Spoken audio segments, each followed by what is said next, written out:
Hey, Friendo, Steve here. Hey, Larson. Welcome back to Friendo Club Wrestling. It's time for another blind power rank. This time, I'm giving the power rank to Larson. You are going to rank this particular category, and I am excited beyond belief to see where you're going to rank today these 10 1995 Raw main eventers.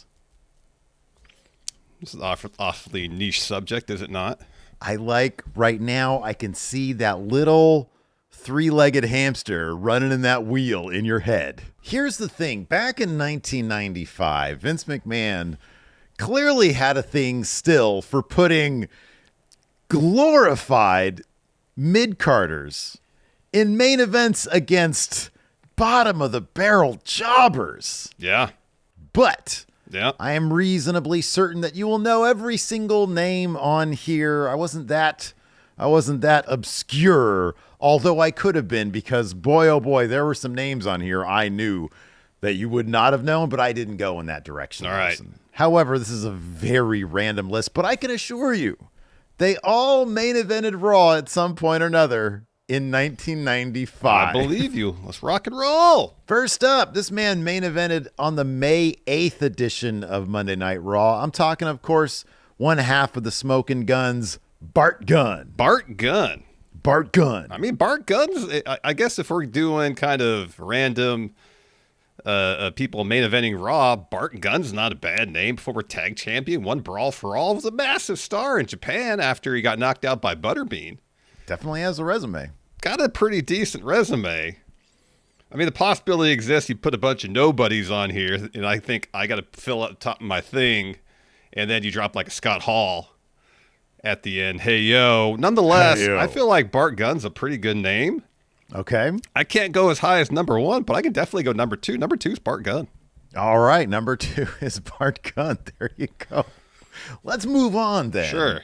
This next person main evented April 17th, 1995 against somebody named Rich Myers. I don't know who that is, but I definitely have heard of Henry O. Godwin. Oh, gosh. This is, of course, not Naked Midian. Midian was the other one, I think. Which one of them had a slot match against Triple H? Oh, man, I don't know. I could look it up really quick. Slot match, Triple H. That would have been Henry O. Godwin. Henry O. Godwin. All right. I think that match, the fact that he had one program with Triple H for some reason, Yeah, that's good. keeps him out of the bottom of the ranking. Nonetheless, I'll put him at number 8.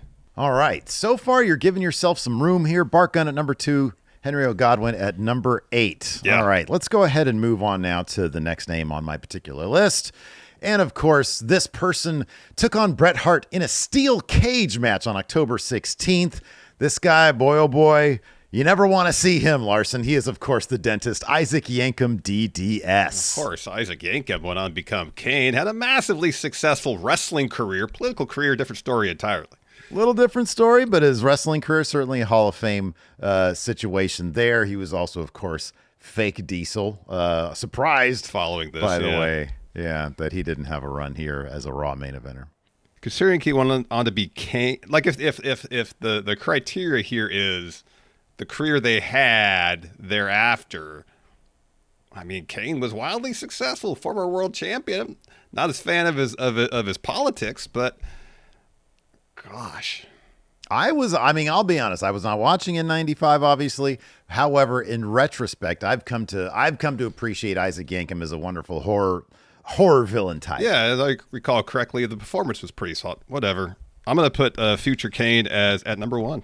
Number 1, Kane, Glenn Jacobs. Number 1. All right, well, you're certainly not going to regret that pick given what I have next, Larson. And of course, All right. On December 4th, one Marty Jannetty. Main event of Raw. When somebody thinks of the not quite as good as the other guy in the tag team, they think of Marty Jannetty. He was a heck of a wrestler. He was. Also had some interesting post-wrestling shenanigans, extracurriculars. Putting it mildly. Lost a leg, I think, recently too. Or a foot at least. I think it was a foot, yeah. Yeah, he's going to be low. I know he's a former Intercontinental Champion. He is. I'm going to put him at 9. Okay. All right. I guess the possibility exists that there's somebody that's worse. Worse. Put it 10. Than Marty Jannetty. All right. Okay. Well, we'll find out. Next up, this guy had a match against the Heartbreak Kid Shawn Michaels on August 14th in the main event. Later on became one of the most noted commentators in WWE, Jerry the King Lawler. I mean, I can't stand Lawler, but man, from a pro wrestling perspective, he had a hell of a career. Not really in WWF or WWE very much. Yeah, probably don't Google his name for like what he did on the outside of the wrestling world. Hell of an artist, though. I will give him that much. He's a good artist. Had a hell of a wrestling career. Yes. But also his time in WWF, he didn't really do anything as a wrestler. Yeah, not really. So I'm going to put Lawler. He had a good career prior to WWE. I'll put him at 5. Well, this next name, we all know.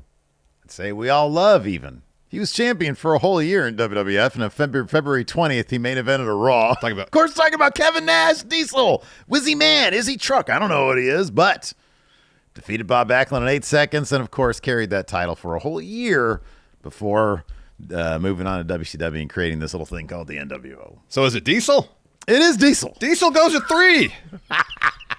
It's wild. Wait a second. You're not going to put him at number 1? One's taken by Kane. Oh, that's right, by Isaac Yankem DDS. And we're making sure to specify it is Isaac Yankem DDS. Yes. You can't say Kane. Future Kane. All right, he's number 3. So right now we've got 1, 2, 3 filled. Yeah, 5, 8, and 9. Okay, well that leaves this next gentleman who fought Kama on February 27th. The main event of Raw. Also, he was one of the CWA Tag Team Champions back in 1983. Of course, I'm talking about the journeyman, Ken Raper. Who? Ken Raper. I have never heard of this individual before.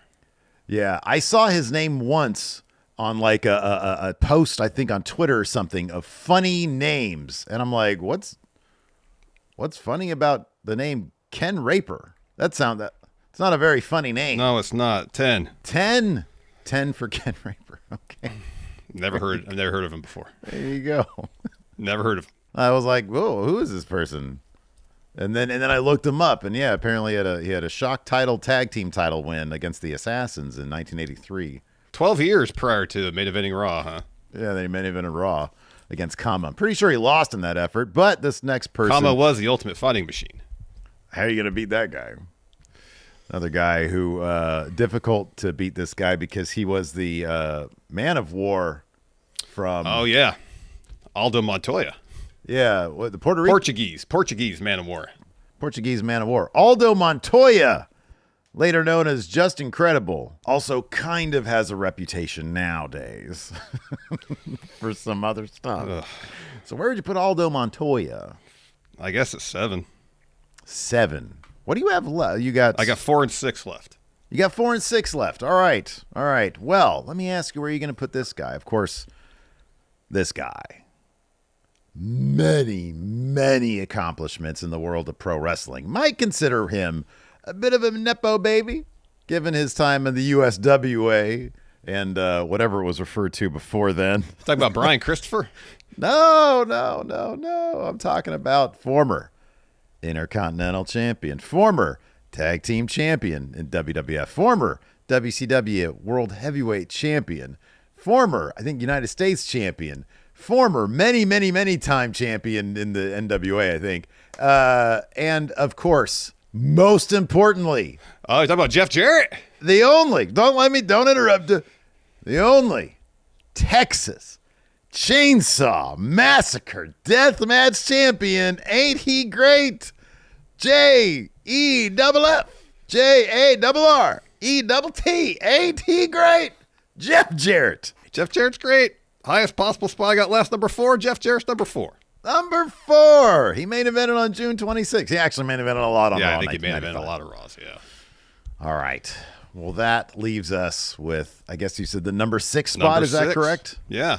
Well, at number 6, Larson, you have decided You can put Shawn Michaels here, Scott Hall, Bret Hart. to put the master and ruler of the world, Sid Udy. Larson, you have it number 6.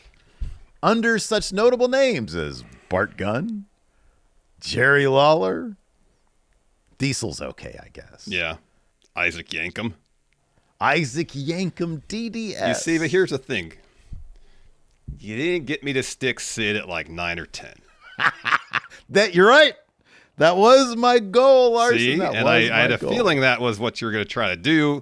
And yes, given this list here, would I really have Isaac Yankem or Bart Gunn 1 and 2? Absolutely not. Of course not. It'd be Sid. Yeah. It'd be Diesel. Yeah. It'd be Jeff Jarrett. That'd be the top 3. Of course. But Given the strategy involved in this, I tried something different. Mm-hmm. Is this exactly how I'd pick it? No, actually, like the 7 on, that seems pretty solid to me. I think you're 7, 8, 9, and 10. I think you got that probably dead on. So you can hang your hat on that. You know, I mean, dude, look, there's plenty of people. I think if you consider Kane, you can put him at number 1. And I know the strategy here, Yeah. is you gotta just put your gut into it. Exactly. You got to get a sense of what the other person is going to do and try to come up with a strategy of your own to counter that so you don't embarrass yourself. The name of this game is really avoid the worst case scenario. Exactly. Exactly. So if it's a situation where Sid's at 9 or a couple weeks ago, Alberto at 1. Right. Exactly. That's the situation you want to try to avoid. I avoided that, so I don't really feel that bad about this one. You know, you got to feel pretty good. I threw you a curveball with this Raw 1995 Raw main eventers. Now I'm kind of terrified because I know you're going to get these wheels turning. How can I stick it to Steve and end up with the worst case scenario list? So you did avoid that. Congratulations on that one. That's going to do it. Where did you guys end up ranking your wrestlers from the 1995 Raw main event scene? Let us know. Drop your ranks. Drop your blind ranks in the comments below because we encourage you to play along. Hit that subscribe button. We'll see you guys around. Goodbye.